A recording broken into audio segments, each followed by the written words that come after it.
with our players, and they're very, very excited to go back to Indianapolis. It's one of the things that's on our list of goals during the season is get to Indianapolis and win the Big Ten championship. So, um, you know, our guys are excited to do that, and our coaching staff is excited to do that. Certainly have a great opponent in Indiana, and it's always a great atmosphere. Playing at Lucas Oil, and I know it'll be the same way Saturday night. All right, as a reminder, if you would like to ask a question, please raise your hand in the Zoom chat. Our first question will go to Joey Kaufman. Joey, go ahead. Ryan, just to look back on the last week, the way you structured everything with the routine and players from not having the band to the Sunday, but earlier in the year, then some of the availabilities, and then flying up and kind of keeping the week structured. Do you feel like that helped in the game Saturday, looking back on just some of the things you did there? Well, I think every year is different. Every team is different. There are things that you want to keep consistent year in and year out, but there's also things that I think you need to tweak and, sort of based on the team that you have. And so we always take that into consideration. But also just, when you look at the end of the year and assess, the things that you've done well and the things that you need to improve on, you have to, figure out what's best for your team. And I felt like coming off of last year, what was it in our preparation that needed to get it fixed for the last game of the regular season? And so it wasn't just one thing. There were, you know, several things that we looked to on the field, off the field, all of the above. And one thing for sure is that, you want to make sure you're doing everything you can to keep the routine the routine. There's enough that goes into that game. There's enough emotion that goes into that game. And, I felt like that was important for our team.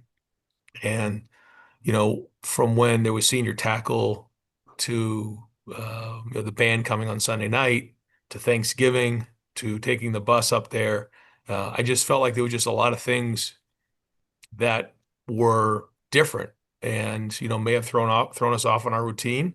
And I felt like, we're a routine oriented culture here. And I felt like it was the best thing to do. Was that the difference in the end? Who knows? But everything matters. Our next question will come from Stephen Means. Stephen? Well, I know there's obviously a lot of emotion that goes into what happened yesterday, but there's also obviously a lot of football left to be played. And that was kind of the deal when you guys got into the college football playoff. You talked about things you learned from that. What did you learn from going through that and having to go through 4 games like that? And you might be in a similar situation this year where you can come down from those emotions very quickly and kind of turn the page here the way you have to get into this Indiana game and really for the rest of the season. Well, I think it starts with a mindset going into the season on what your goals are. Um, you know, our goals, for this year was, win the first one, win the rivalry game, win the Big Ten championship, win the national championship. And I think when you look at it from that lens, you realize that, it's a long road and that you have to really focus on your routine. You have to, come up for air on Sundays and figure out, what needs to get changed and, sort of recalibrate and then, go about your routine of reloading for that week. And so that's, sort of going to be the same way here. We have an expectation that we want to reach our goals. And so when you have that approach, I think it's important where, I've been on teams before where, when you're, you know, looking to make it to the playoffs or, you're happy to make a bowl game, then maybe, you take your foot off the accelerator because you don't look at it from that lens. We do. And so I think that matters. Again, I think everything matters, but I think our guys have that approach and going through it last year and understanding that this thing's going all the way to the middle end of January is the way you have to look at it. But knowing that, you lose one game, your season's over. So I think just that mindset is important. Our next question is from Jeff Rabjohns. Jeff, your mic is open. Yeah, Coach, thanks for your time. You know this conference, you know college football history. When you see somebody like Kirk Cignetti do what he's done at a place that obviously has Indiana's history, your thoughts as a coach about the job he's done are what? I think the first thing is he's adapted to, um, modern times. He certainly has taken a roster and turned it over quickly and brought in some really talented players. So I think that's the first thing. I mean, it's about talent acquisition, and the way that we used to do that was just recruit and develop, and that takes time. He's been aggressive and he's been able to turn over his roster and bring in a lot of talent in a short period of time, which is really well done. And you can tell they're good evaluators of talent. And then when you watch them play, they're well coached. They have a plan on how they want to attack you in all three phases, and they're not going to beat themselves. So you combine all those things together, and you're looking at a program that has really made a lot of noise here in the last couple of years, um, and certainly have a lot of respect for what Coach Cignetti's done. Our next question is from Brendan Gullick. Brendan, go ahead. Hi, Ryan. Thanks for doing this. Two quick ones. One, how did Jeremiah and Carnell recover from yesterday's game? And as it relates to Fernando Mendoza, when you've watched him on tape, when he's at his best, what does it look like in your eyes? Yeah, both of those guys, came out, as good as could be expected. So that was great, and two gritty performances and gutsy performances, and they'll be excited to play in this one for sure. Yeah, I've watched Mendoza play in a lot of the crossover games. I've seen a little bit on just TV when maybe it's a Saturday game or we're playing a night game. They're playing a noon game, watching a little bit on the TV copies, but mostly in crossover games. One, he looks very intelligent in terms of his ability to identify, pre and post snap, scheme, makes those decisions as well. He's accurate, probably, I call it sneaky athletic, where, maybe you don't look at him as a dual threat, but he makes a lot of plays with his feet, can extend. And he looks like a great leader to me when I've listened to him speak. So, it'll be a really good challenge for our defense, for our team. Our next question is from Dan Hope. Dan, go ahead.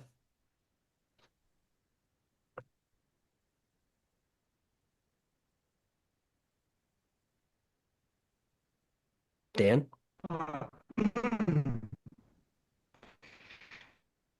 Dan, I Sorry, apologize. I don't think if you, by the way, I just wanted to ask about, oh, Yeah. Dan. Yeah. The O-line you're asking about. And you watch our film, the O-line in this past game was as good as I've seen. The physicality, the way that they played, it was pretty amazing. I think there was 43 knockdowns between all five of them, which I've never heard of before. They just played their tail off. And so I'm just proud of the physicality, the mindset, and the confidence they played with in this past game. And they also did a great job of protection. No sacks. So they got to reload the clip, man. We got another big one this week. Our next question is from Bill Rabinowitz. Bill, go ahead. Ryan, I understand that you guys had a long delay yesterday after the game. What was it? Were you on the tarmac? What was going on? How'd you spend however many hours it was? And did that affect anything in terms of getting today off to the start that you wanted to? Yeah, no, yeah, we did get back later than we wanted to, but the plane had a delay getting into Ann Arbor. And then once we got there, we just had a little bit of an issue with the de-icing and then clearing the runway to take off. So yeah, we were delayed and got in, I think, closer to 11 or so. But yeah, I mean, it wasn't anything like 3 a.m, but so similar to maybe playing a night game. But the flip side of it was, everybody was on that plane, and and the team was just, enjoying each other's company and laughing. And so maybe they got to bed a little bit earlier. So that was good, I guess, in preparation. They came in today with a bunch of energy, so that was good. Um, our guys are pretty good. They don't just go run on the streets, but after last night's game, who knows what could have happened. So I guess it was a blessing in disguise. Next question from Zach Osterman. Ryan, I think you talked about this a little bit earlier, but we've asked Kurt Cignetti about this on the IU side a little bit too. Just given how much the postseason has expanded between championship games and then obviously the playoff, when you've had the opportunity to sort of take snaps out of guys' legs in the regular season, like what has been the kind of the philosophy, the balance in terms of not wanting guys maybe to play too little, but being able to rest guys winning where you can, knowing that the season is just a lot more involved post December 1 now.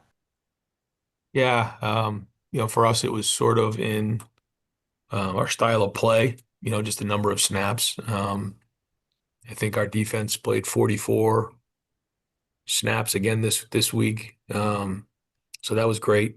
And I think, they've been fresh all season. We try to roll guys the best we can. I think that's important. And like you said, though, I mean, the games are increasing and the roster size is getting smaller. So that's not any good. So we have to figure out, how to do that and how to manage the workload the best we can. And there's a couple different ways to do that. I think it's important. Everybody has their own style, but we've sort of done that with our pace of play. And we try to control the game on offense. Next question is from Adam King. Ryan, you were here during the 4 straight Big Ten championship run where it felt like almost a given that you would raise that trophy in Indy. Now that you haven't been there in a few years, does it make this so much sweeter for you guys? I know it's a goal every year, but forgetting about the playoff, forgetting about the bye, just the idea of raising that trophy in Indy has been a goal for you guys for so long. Does it make it a little more special? Well, it might have felt like a given to you, but it never felt like a given to me. I can tell you that.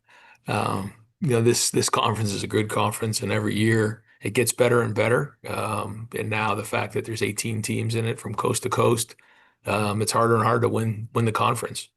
And so, yeah, I mean, we wanted to get to Indy. It's been too long, and yeah, it'll be important. I mean, it's an electric atmosphere. It's a great venue for it. We always get a great crowd who travels over. So, yeah, it'll be important. There's no question. It's been too long since we've been to Indy, and we want to win this thing. Our next question is from Cameron T. Robinson. Cameron, go ahead.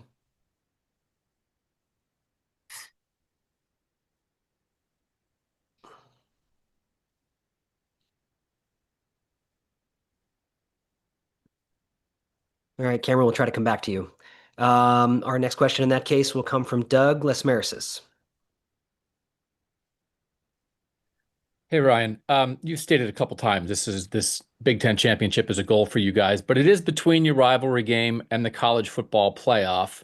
I think some people have questioned what is the value of conference championship games in this day and age. As it relates to health of players or anything else, is there anything that you would think about the balance of making sure you're healthy and rested and ready for the playoff versus going all out to win this thing no matter what?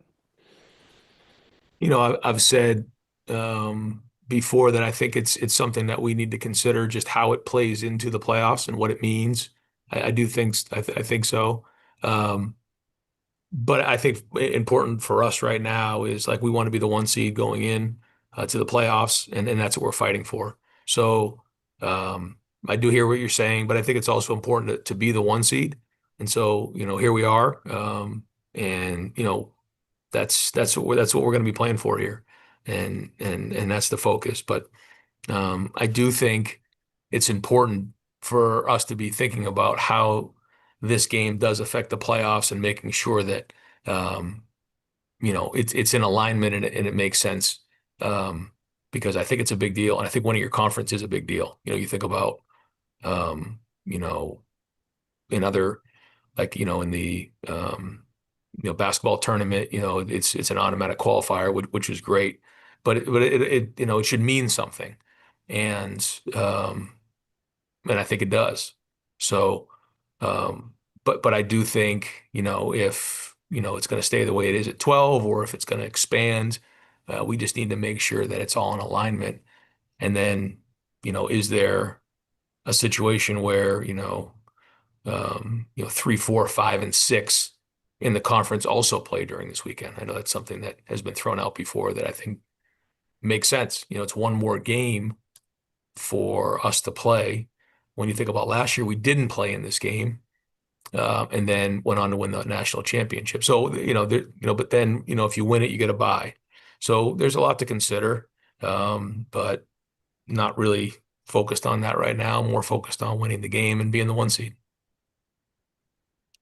Our next question is from Steve Hellwagon. Steve?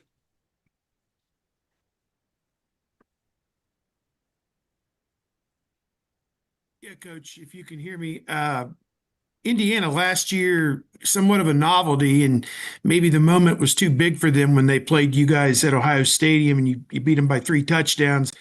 This year, as your mentor, Urban would say, they have a belief or a testimony. They went to Oregon and beat, one of the top 3 or 4 teams in the country on their field. So they're no longer, they have that belief. Just what's your feeling about what they're going to bring to the table in that regard? And also, this was asked of Coach Cignetti. I'll ask you as well. Win or lose, do both of these teams playing Saturday deserve a first-round bye for the playoff? Yeah, I really haven't even been following that, but I did talk about it a little bit yesterday with Ross, just trying to get an idea. Like, I don't even know who 3 was or 4 was, quite honestly, because it doesn't really matter to us. I was just so focused on winning that game last week. But when you look at it, yeah, I mean, they say that you're not supposed to be penalized for losing in the conference championship game. So you have the 1, 2 seed, and so I think, yeah, both would deserve to get a first round bye. But I also think it matters when you're, the 1 or the 3 or 4, because of who you play. So I think it's important to win this game and be the 1 seed. It's just going to help your chances. Everything matters, and so we want to make sure we win that. And then, yeah, going back to what you said about Indiana, yeah, I mean, this is a team now that has been winning at a high level for 2 years. So there'll be no moment too big for them. They'll be ready to go.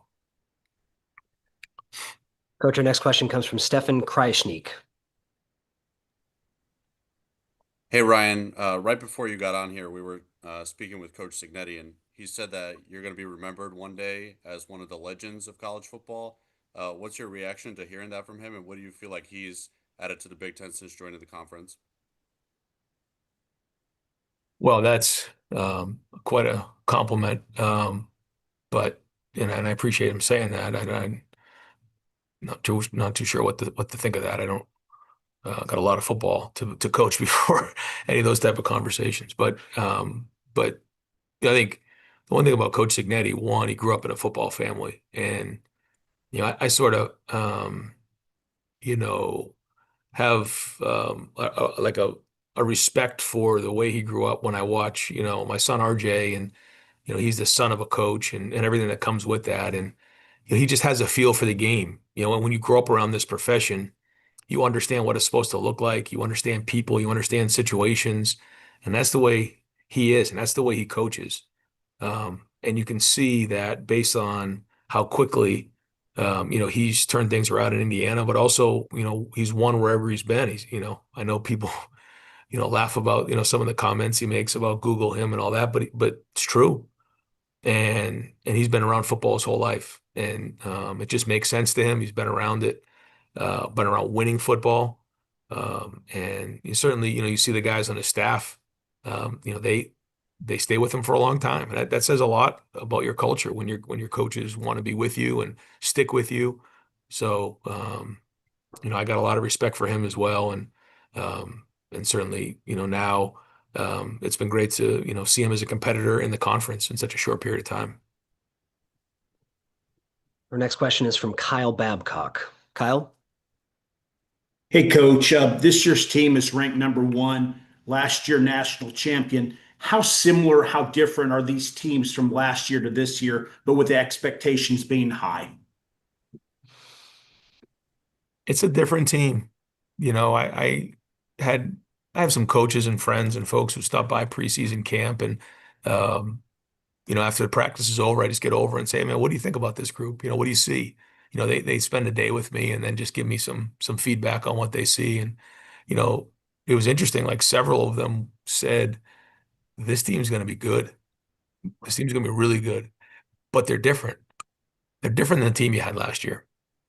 And I listened to the first one and the second one, but by the time like a third person said that observation to me, I really gave it some thought. And I think it's a different group of guys, very businesslike. They're focused, they're mature. That was one of the things going into the season that I wasn't sure about this team, how mature they were. And man, they grew up fast, or maybe they were more mature than I thought they were when we came in.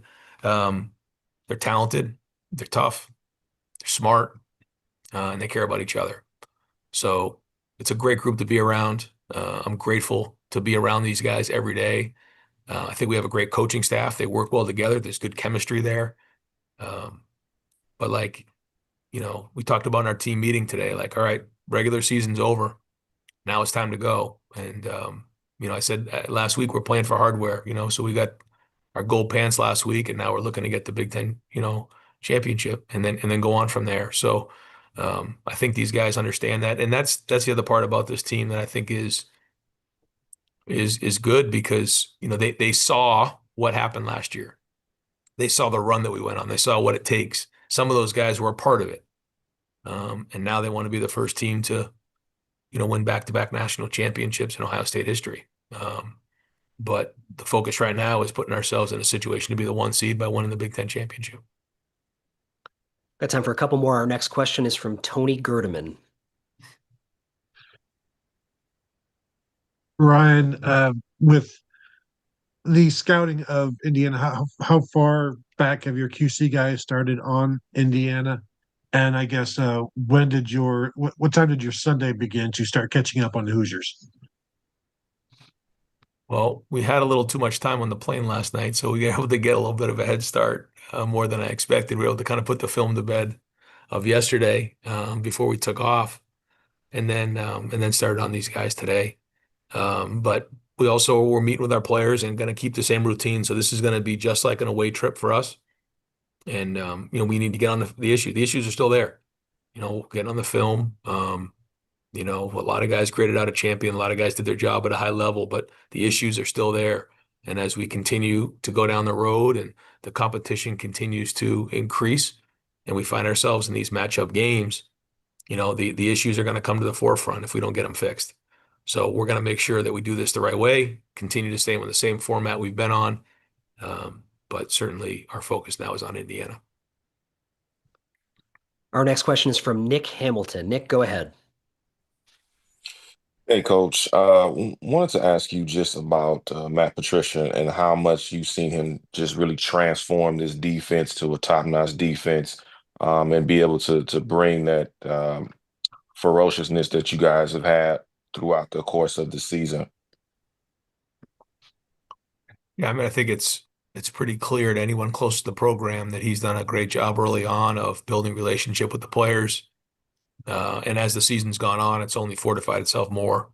He's a very likable guy who just has a great personality, cares about his players. He's very intelligent, meshes well with the staff. And that's one thing that was important to me because when Jim decided to go to Penn State, we had a defensive staff already intact. And these guys just came off of a national championship. And I felt like they were the best defensive coaching staff in the country. But we needed to bring in someone to work with them and work with our players. And Matt has turned out to be a great fit. And he's a pleasure to work with every day.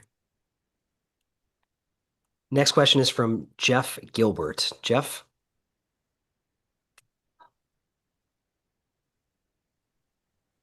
Yeah, Coach. Coach Cignetti, when he talks about process, you talk about process a lot. Seems like he says a lot of I don't know exactly the same things, but the same ideas. What do you hear from him that you think is making him be able to revamp this beyond just getting players? Well, I don't want to speak, on somebody else's program. But when I have listened to Coach Cignetti speak, you can tell that he has a system in place. And in that system, he knows what it's supposed to look like. And I think there's a belief within the program and a credibility of his competence as a coach that if you follow the plan, it's going to work. And his confidence really exudes from the system. That's what it looks like to me. Now, I don't know that, but it looks to me like, the preparation that they put in, they seem prepared. And when you're prepared, you have confidence. And then his players play like that. So again, that's just an observation. I'm not in there every day, but from afar, it's certainly easy to see that they do a great job of playing fast and with confidence. And I think that has a lot to do with how he coaches and how his staff coaches and the systems that they have in place. All right, Coach, our last question today will come from Bill Landis. Bill, go ahead.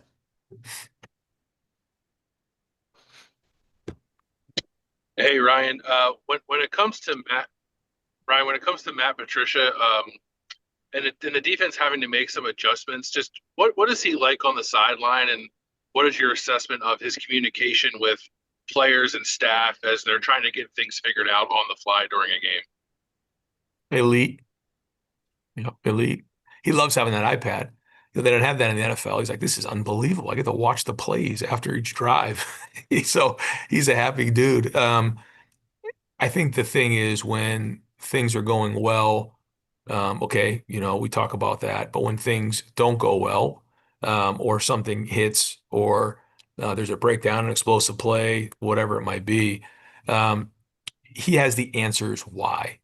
And I think that is really important because when you don't have that, then there becomes a panic. And now guys start to not only are they confused, but they don't know what went wrong. And then they start to do something more like make a play and they jump out of a gap and then things can spiral. So I think his communication and ability to identify what the issue is and then get it addressed. Now, maybe that's a schematic issue or maybe it's a technique issue, but when everybody together understands why something happened, they can move on and go play the next snap, not letting the last one affect the next. Coach, thank you very much for taking so much time today. Good luck in practice this week, and we'll see you in Indy.